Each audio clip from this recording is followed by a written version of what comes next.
नहीं करता वाली बात होती है, क्योंकि वो हालातों को वो भी देख रही थी। बहुत सारी ऐसी चीजें होती है, मेरे पास 100 रुपए तक नहीं थे जब आदमी, क्योंकि अगर मैं आपको बताऊंगा मैडम ने अगर ये बोला तो क्योंकि मैडम ने मेरे से भी ज्यादा फेस करना पड़ा होगा उसको, कई जगह बेइज्जती हुई होगी या सिचुएशन हुई होगी। किस्सा बताऊंगा तो पूरी इसमें निकल जाएगी। मतलब ये हालत थी मेरी कि मैं उसको लेने गया तो वहां तक जाने के लिए मेरे पास पेट्रोल का जुगाड़ नहीं था। हिला हिला के मोटरसाइकिल लेके पहुंच गया मैं, लौट के आएंगे तो उसी से पैसा लेके डलवाएंगे, और धोखा देगी मोटरसाइकिल पंप से पहले ही। पैसा तो मिल गए मैडम से 50 रुपए, अब पंप तक जाने के लिए तो 2 किलोमीटर पैदल खींचना पड़ेगा। मैडम का चेहरा लाल, इतनी तो डलवा के रखता कि लौट के पंप तक पहुंच जाए। अब वो इतना गुस्सा कर रही कि मैं, अब क्योंकि भाई उसकी घर है वहां पे, तो जहां उसका मायका रहता वहां एक थोड़ी रेपुटेशन तो रहती है, झूठी सही सच्ची सही। हेलो, अब वहां पे अगर उसका पति वो बाइक खींच रहा है बिना पेट्रोल के, वो पैदल चल रही है, तो कितनी बेइज्जती थी। उसने एक ही चीज बोली कि मैं न तो यहां से एक कदम आगे पैदल जाऊंगी न एक कदम पीछे, ये मोटरसाइकिल यहीं की यहीं चालू होनी चाहिए बस। और उस वक्त चेहरा लाल था उसका, एकदम गुस्सा का बिल्कुल मीटर तना हुआ था। तुम लोग हंस रहे हो, मैं भगवान से प्रार्थना कर रहा था, मैं कुछ करो कन्हैया, तुम कहां हो। मैंने कहा तू अपने भाई को फोन कर दे, बोतल में ले आएगा। किसी भाई को फोन नहीं कर सकती मैं, ये चालू होनी चाहिए यहां। पर मैं मानता हूं ईश्वर दुनिया में है। आप में से कितने लोग मानते हैं? उस दिन मुझे दर्शन हुए उनके, मैंने उनका नाम लेके टंकी खोली और टंकी में पेट्रोल बज गई। बजने का मतलब साला 10 किलोमीटर जाएगी वो, मुझे फुल अनुभव था। बज गई, बजने लायक है, मुझे मालूम है हेड में कितनी रहती है, हिला हिला करके फूंक मार के भी कहां तक चल सकती है, क्योंकि पिछले 10 बार खाली हो चुकी थी टंकी, उसका तो हमें तजुर्बा था।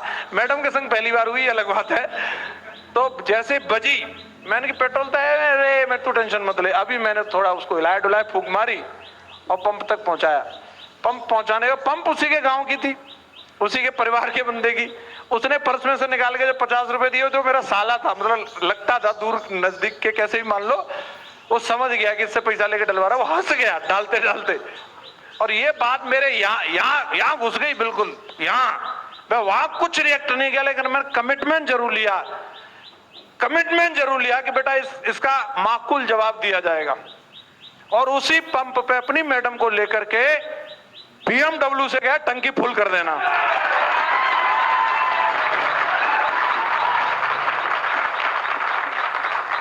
तो जिंदगी है साहब। आप, मैं जानता था कि अभी लोग मेरे बारे में कुछ भी बोले, पर लेकिन 3 साल से जिस चीज के लिए मैं ट्रेंड हो रहा हूं, महागुरु जी लोगों की ट्रेनिंग ले रहा था लगातार, ग्रेवाल सर की, महागुरु जी की, जैन साहब की, सब लोगों की, जिस चीज के लिए मैं ट्रेंड हो रहा हूं, प्लान करने के लिए, फॉलोअप करने के लिए, मीटिंग करने के लिए, मैं जिस चीज के लिए ट्रेंड हो रहा हूं, मेरा कोर एरिया जो है, मुझे उसी में परफॉर्म करना चाहिए। रिजल्ट नहीं आ रहा है ये अलग बात है, लेकिन आएगा, इस बात का मुझे पूरा भरोसा है, और आएगा, जरूर आएगा, मुझे इस बात का भरोसा है। इस बात को लेकर के मैं श्योर था, और वक्त आया और मैंने उसको मेंटेन करके रखा तब तक जब तक वक्त आ नहीं गया।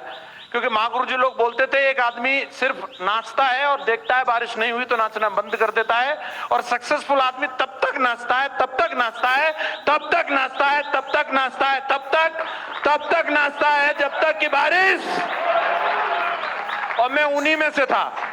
हेलो, मैं मतलब बारिश होगी तब, मतलब होगी कैसे नहीं, मैं नाचता ही रहूंगा। और मेरा कोर एरिया यही था, और मेरे को मालूम था अगर मैंने अभी प्रोफेशन चेंज किया तो जिंदगी सिर्फ प्रयोगशाला बन के रह जाएगी और इससे ज्यादा कुछ नहीं। तो इसलिए मैंने जिस चीज के लिए खुद को ट्रेंड किया था, प्लान, फॉलोअप और नेटवर्क मार्केटिंग के लिए मैंने ट्रेंड किया था, शुरू के 3 से 4 साल में 1 लाख सेट हुई। फिर मुझे मालूम था ज्यादा वक्त लगेगा नहीं, फिर अगले 1.5 साल में दूसरी लेग ऐसी सेट करी कि उसमें सीधा डायमंड आया। आप में से बहुत सारे लोग इस तरीके के संघर्ष में होंगे, लेकिन कोई बात नहीं, आपकी ट्रेनिंग तो चल रही है, नहीं चल रही है? आप जो महागुरु जी बता रहे हैं, सिर्फ हमें फॉर्मेलिटी के लिए उन चीजों को नहीं करना है।